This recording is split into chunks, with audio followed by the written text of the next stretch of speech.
कि 20 जनवरी उसके ठीक 9 दिन बाद किया जा रहा बेटे दवाई खाई है ना तूने अभी? बहुत दर्द हो रहा है हाय, हाय। मन्नू बहुत दर्द हो रहा है बहुत दर्द हो रहा है 11 जनवरी 2024 को एक बच्चा स्कूल से रोते हुए घर आता है और बोलता है, मम्मी मुझे स्कूल में सीनियर्स ने बहुत बुरी तरीके से मारा है। बहुत तकलीफ में था वो, और उसका ये दर्द दिन ब दिन बढ़ता ही जा रहा था। इतना कि 20 जनवरी उसके ठीक 9 दिन बाद उस बच्चे की अनटाइमली डेथ हो जाती है। This is the case of Delhi boy who is bullied to death.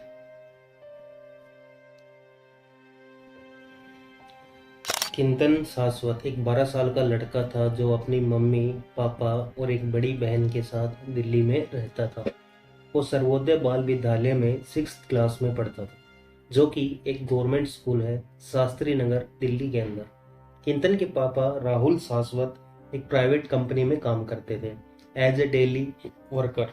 किंतन के पेरेंट्स ने अपने बच्चों को हमेशा अच्छी परवरिश दी थी। ज़्यादा इनकम ना होने के बावजूद भी उन्होंने किंतन को एक इंग्लिश मीडियम स्कूल के अंदर डाला और अलग से ट्यूशन्स भी प्रोवाइड करवाए।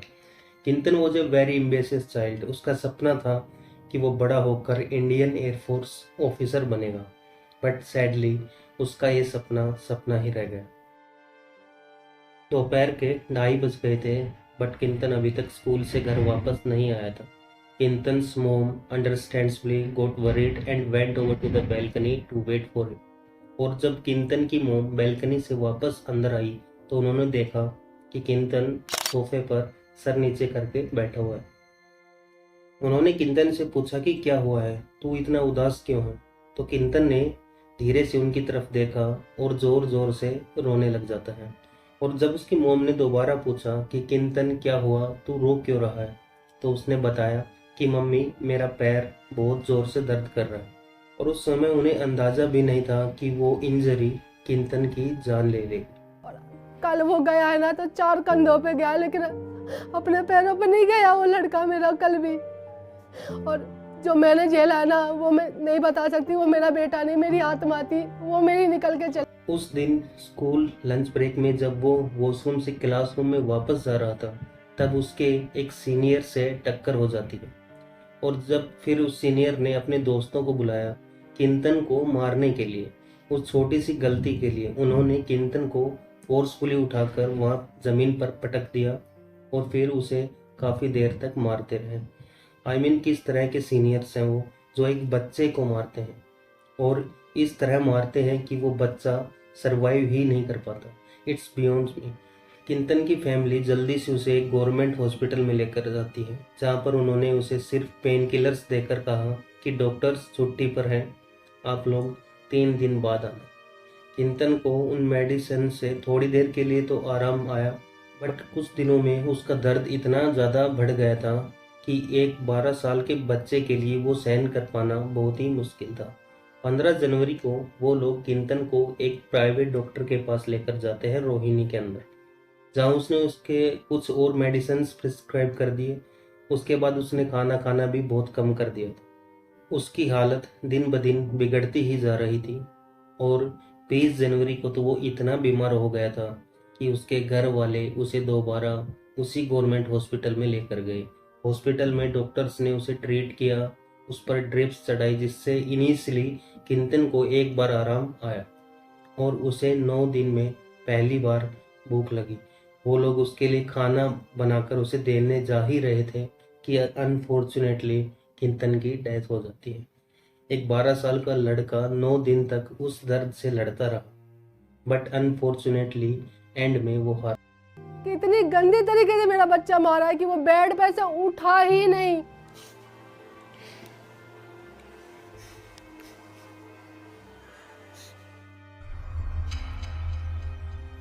इस हॉरिबल इंसिडेंट के लिए किंतन की फैमिली ने स्कूल और हॉस्पिटल अथॉरिटीज़ को ब्लेम करना स्टार्ट किया, एंड राइटफुली सो।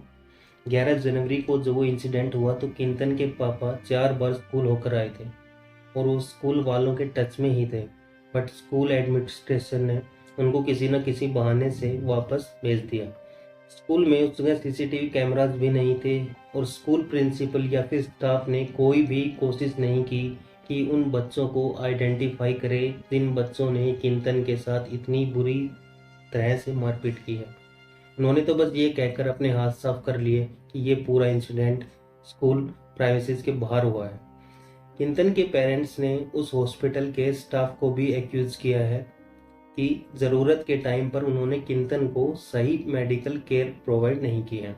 और इस मैटर पर हॉस्पिटल सुपरिटेंडेंट ने कहा है कि पेशेंट 11 जनवरी को पहली बार हॉस्पिटल आया था और उस टाइम उसकी कंडीशन बिल्कुल भी ठीक नहीं थी। उन्होंने उसका एक्सरे ले लिया था और कुछ पेन किलर्स दे दी थी और उन्होंने उसे ये भी कहा था कि कुछ दिनों बाद वापस आना।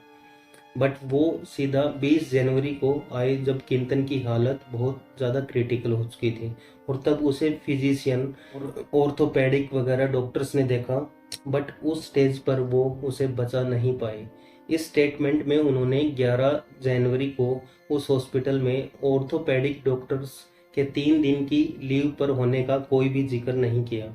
अभी तक इस केस पर कोई भी और इन्फॉर्मेशन नहीं आई है और उन सीनियर्स पर भी कोई भी इंफॉर्मेशन प्रोवाइड नहीं की गई। Sadly, Kintan's family is still fighting for justice. Guys, this is yet another horrific case of bullying in school. College campus में बुलिंग एंड रैगिंग की तो सब बात करते हैं। गवर्नमेंट ने बहुत से रूल्स भी बना रखे हैं उसके against. I think it's about time कि हम स्कूल बुलिंग को भी सीरियसली लेना स्टार्ट कर दें। Parents need to be more involved in their kids' life and ask them only one simple question कि बेटा तुम्हें कोई स्कूल में परेशान तो नहीं कर रहा है। This was a sentence my father always used to ask me जब मैं स्कूल में था।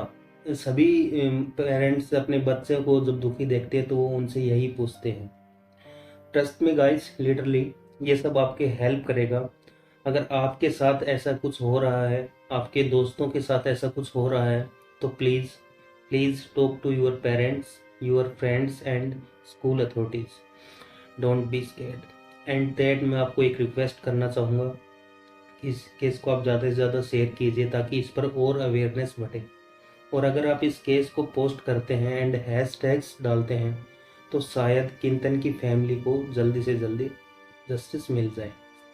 एंड मेरे लिए प्लीज़ चैनल को सब्सक्राइब कर लेना और वीडियो पर एक लाइक छोड़ देना। मैं आपसे मिलता हूँ अगली वीडियो में, तब तक अपना ख्याल रखें, सावधान रहें, सतर्क रहें। धन्यवाद।